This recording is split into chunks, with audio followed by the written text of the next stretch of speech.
ഇന്നലെ വൈകിട്ടോടെയാണ് ഷംനയ്ക്ക് നേരെ ഭർത്താവ് ഫൈസലിന്റെ ക്രൂരമായ ആക്രമണമുണ്ടായത്. തിരുവമ്പറമ്പ് ചിയ്യൂരിലെ വീട്ടിൽ ഫൈസലും ഷംനയും മാത്രമാണ് താമസിക്കുന്നത്. 2 മാസം ഗർഭിണിയായ ഷംനയെ ഫൈസൽ കത്തി ഉപയോഗിച്ച് വയറ്റിനും ചുമലിലും കുത്തി. ഗുരുതരമായി പരിക്കേറ്റ ഷംനയെ വീട്ടിൽ ഉപേക്ഷിച്ച് ഫൈസൽ കടന്നുകളഞ്ഞു. ഇവനെ വിളിച്ച് എന്നെ ഹോസ്പിറ്റലിൽ നിങ്ങൾ എത്തിക്കും, അതിനുവരെ ഇവൻ കൂട്ടാക്കാണ്ട് ഇവൻ മുങ്ങിക്കളഞ്ഞിരിക്കും. അപ്പോൾ അതിൻ്റെ റോഡ് സൈഡിലുള്ള വീടാണ്.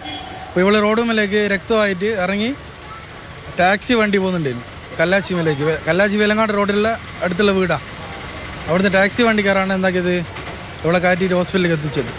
6 മാസം മുമ്പാണ് ഫൈസലും ഷംനയും തമ്മിലുള്ള വിവാഹം നടന്നത്. ഷംനയുടെ സ്വർണ്ണാഭരണങ്ങൾ കൈക്കലാക്കിയ ഫൈസൽ കൂടുതൽ സ്വത്തുക്കൾ ആവശ്യപ്പെട്ട് മർദ്ദനം തുടങ്ങിയതായി ബന്ധുക്കൾ പറയുന്നു. പിന്നെ ഈ 2 മാസത്തോളം ഫോൺ വരെ ഉപയോഗിക്കാണ്ട് പിന്നെ വാതിക്കല വായിൽ വരെ അടിച്ചിട്ടുണ്ടാവുക. പരിസരത്തിൽ ഒരാളായിട്ട് ഇവള് ബന്ധമില്ല. കാരണം ആരെ വീട്ടിൽ പോറിവള് എല്ലാവരും സംശയമാണ് ഇവനിക്ക്. മർദ്ദനം സഹിക്കാതെ ഭർത്തൃ വീട്ടിലേക്ക് മടങ്ങിയ ഷംനയെ ഇനി അക്രമം ഉണ്ടാകില്ലെന്ന ഉറപ്പിൽ ഫൈസൽ കൂട്ടിക്കൊണ്ടുപോവുകയായിരുന്നു. പിന്നാലെയാണ് വീണ്ടും ആക്രമണമുണ്ടായത്. നാദാപുരം പോലീസ് ഫൈസലിനെതിരെ വധശ്രമത്തിന് കേസെടുത്തു.